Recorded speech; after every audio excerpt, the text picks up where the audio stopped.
यहाँ स्पष्ट नजर आता है कि जो बीजेडी हर एक बार चुनाव होते समय वादा करते हैं अपने लोगों को, कहीं पे भी उसको निभाते हुए नजर नहीं आती है।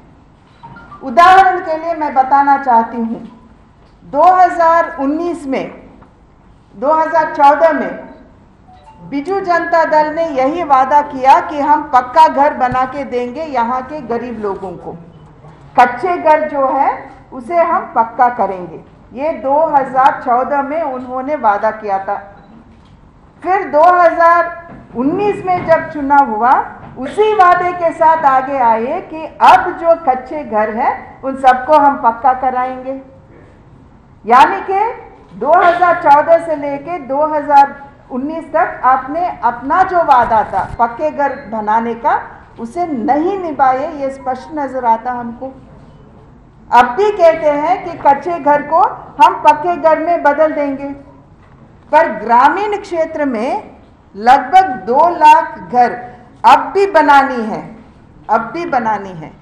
ये कैसे सुशासन होगा? ये कुशासन है, ये लोगों को समझना है। वैसे ही अगर हम लोगों के स्वास्थ्य पर एक नज़र डालेंगे तो भारत सरकार ने एक बहुत बड़ी प्रोग्राम लेके आई, आयुष्मान भारत, जिसमें जो भी देश में गरीब है उन सबको 5 लाख रुपये तक मेडिकल असिस्टेंस दिलवाने का एक बृहत्तर कार्यक्रम केंद्र प्रशासन ने आगे लेके आया।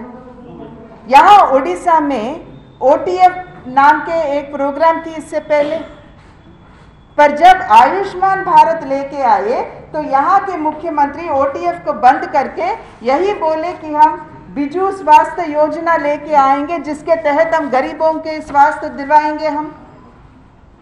पर वो हो रहा है क्या?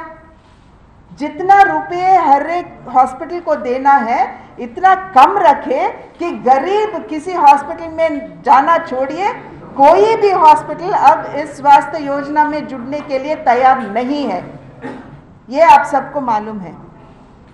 हम यही पूछते हैं नवीन बाबू से कि जो आयुष्मान भारत, जो देश के गरीबों को स्वस्थ देने का कार्यक्रम प्रशासन लेके आया है केंद्र का, आप क्यों नहीं लिए?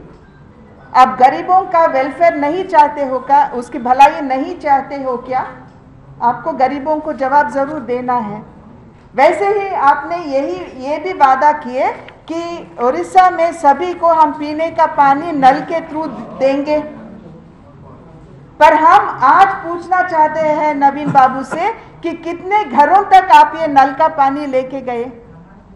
आज भी उड़ीसा में 1250 गांव ऐसे हैं, पंचायत ग्राम ऐसे हैं जहां का पानी पीने तक लायक नहीं है, मिलना छोड़िए पीने तक लायक नहीं है। और 1500 ऐसे गांव हैं जहां पे आपने पाइपलाइन ही नहीं लेके गए। तो किस वादे की बात करते हो आप? किस शासन की बात कर रहे हो आप? इसका जवाब जरूर उड़िया के लोगों को, नवीन बाबू को देना ही है।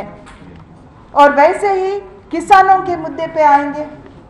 किसानों पे जो बिल केंद्र प्रशासन लेके आया, उस पे इतना हल्ला गुल्ला मचा रहे हैं सब अपोजिशन पार्टियां।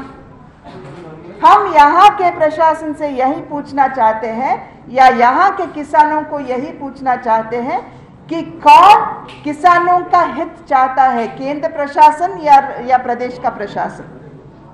क्योंकि अगर यहाँ प्रदेश में जो हो रहा है, अगर आप एक बार देखोगे, उस पर नजर डालोगे, तो कालिया नाम के एक प्रोग्राम का इंट्रोडक्शन किया था कि प्रदेश का प्रशासन। कालिया क्या होता है? केंद्र सरकार 6000 रुपये देती है हर साल यहाँ के किसानों को।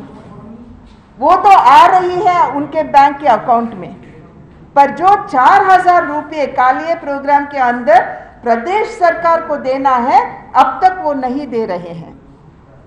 पहले उन्होंने यही बताया कि यहाँ 35 लाख फार्मर्स हैं, फिर उसको घटाते आज 21 लाख बता रहे हैं।